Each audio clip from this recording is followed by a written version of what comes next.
Assalamualaikum warahmatullahi wabarakatuh. Salam sejahtera untuk kita semua.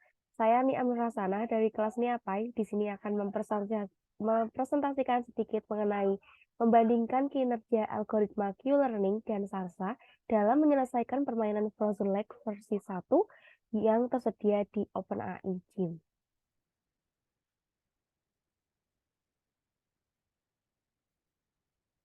Kasus di atas atau yang sudah saya jelaskan tadi melibatkan penerapan algoritma reinforcement learning atau RL untuk mengoptimalkan keputusan yang diambil oleh agen dalam menghadapi situasi tertentu. RL adalah salah satu cabang dari mesin learning yang mempelajari cara agar agen dapat mempelajari dan mengambil tindakan yang tepat dalam lingkungan yang dinamis dan tidak pasti. RL bergantung pada konsep reward atau reward function, di mana agen belajar dari pengalaman masa lalu dan mencoba untuk memaksimalkan total reward di masa depan. Dalam kasus ini, algoritma yang digunakan adalah Q-learning dan SARSA untuk mempelajari keputusan yang tepat dalam lingkungan game.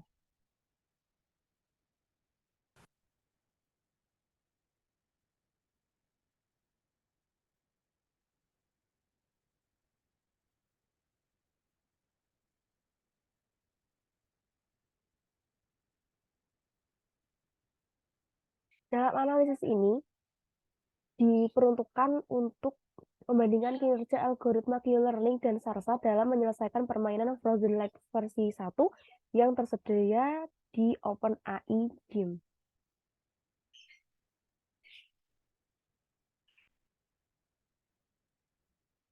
Q-learning. Q-learning merupakan algoritma reinforcement learning yang berguna untuk mempelajari keputusan-keputusan yang harus diambil oleh agen dalam suatu lingkungan yang dinamakan dengan MDP atau Markov Decision Process, menggunakan nilai Q atau quality untuk setiap pasangan state dan action yang merepresentasikan reward yang diharapkan jika suatu action diambil dari suatu state tertentu. Dalam setiap iterasi, nilai Q diupdate menggunakan rumus yang memperhitungkan immediate reward, max Q value, dan dari state baru, dan learning rate serta diskon faktor.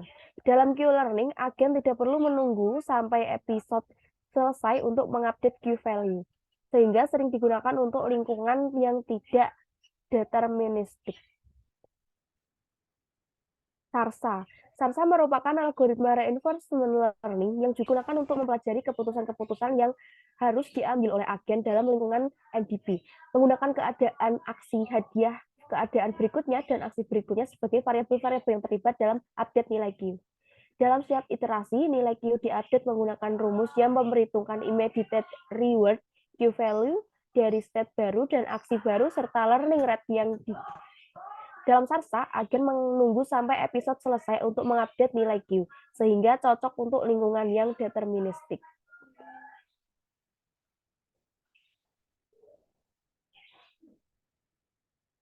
Pemodelan yang digunakan yang pertama adalah Q-table. Q-table merupakan model yang digunakan untuk mempresentasikan nilai Q atau reward dari setiap aksi yang dapat diambil pada setiap keadaan state di lingkungan atau environment. Yang kedua, Epsilon Gradipolis. Epsilon Gradipolis merupakan model yang digunakan untuk memilih aksi yang diambil pada setiap keadaan dengan mempertimbangkan nilai epsilon. Yang ketiga, learning rate. Learning rate merupakan model yang digunakan untuk mengatur seberapa cepat nilai Q akan diupdate. Yang keempat, ada discount factor. Discount factor merupakan model yang digunakan untuk menentukan seberapa pentingnya reward yang akan diterima di masa depan.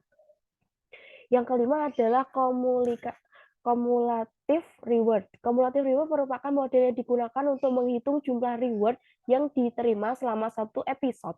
Jumlah cumulative reward ini digunakan untuk mengupdate nilai Q pada Q-tabel. Selanjutnya kita akan melihat kodenya terlebih dahulu.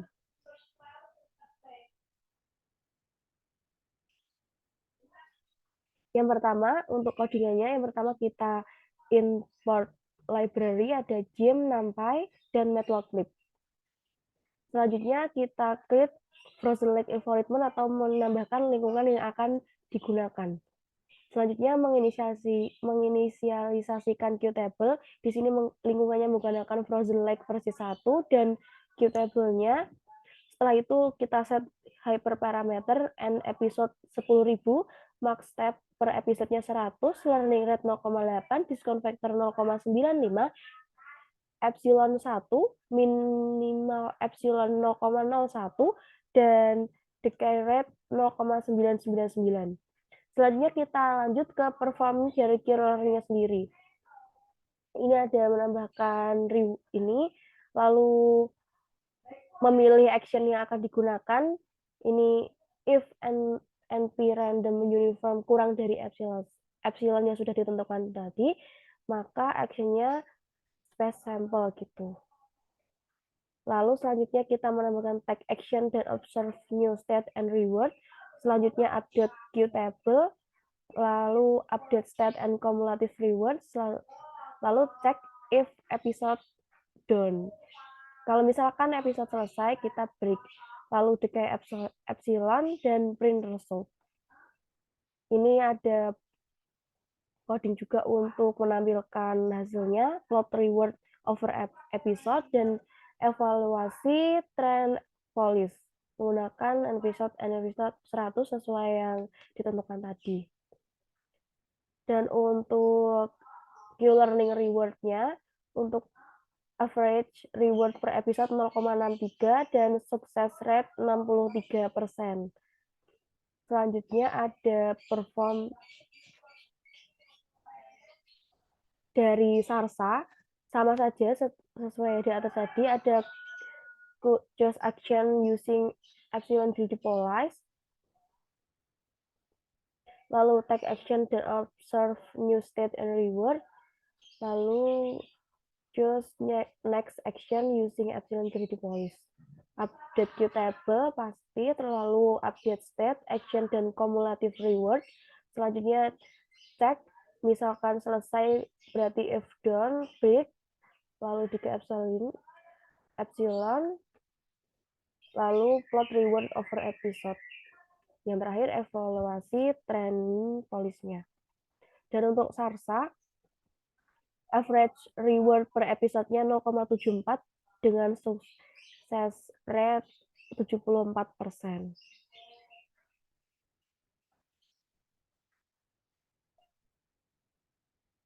Kita lanjutkan.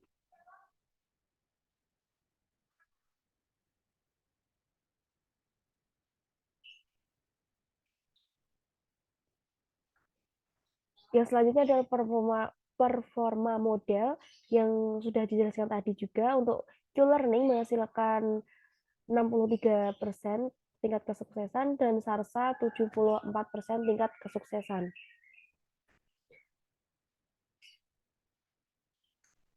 Selanjutnya adalah analisis dan kesimpulan. Dari hasil di atas terlihat bahwa Sarsa lebih unggul daripada Q-learning dalam menyelesaikan permainan Frozen Lake versi 1. Q-learning mencapai di mana ini Sarsa mencapai rata-rata hadiah total sebesar 0,74 dengan persentase keberhasilan sebesar 74%, sedangkan Q-learning hanya mencapai rata-rata hadiah total sebesar 0,63 dan persentase keberhasilan sebesar 63%. Dalam analisis ini diberlakukan perbandingan kinerja algoritma Q-learning dan Sarsa dalam menyelesaikan permainan Frozen Lake yang tersedia di OpenAI Gym. Hasil menunjukkan bahwa Sarsa lebih unggul daripada Q-learning dalam menyelesaikan permainan ini. Namun, kedua algoritma ini memiliki kelebihan dan kekurangan masing-masing, dan performa yang dihasilkan dapat bervariasi tergantung pada lingkungan dan parameter yang digunakan. Oleh karena itu, pemilihan algoritma pembelajaran penguatan yang tepat harus dilakukan secara hati-hati. Terima kasih. Wassalamualaikum warahmatullahi wabarakatuh.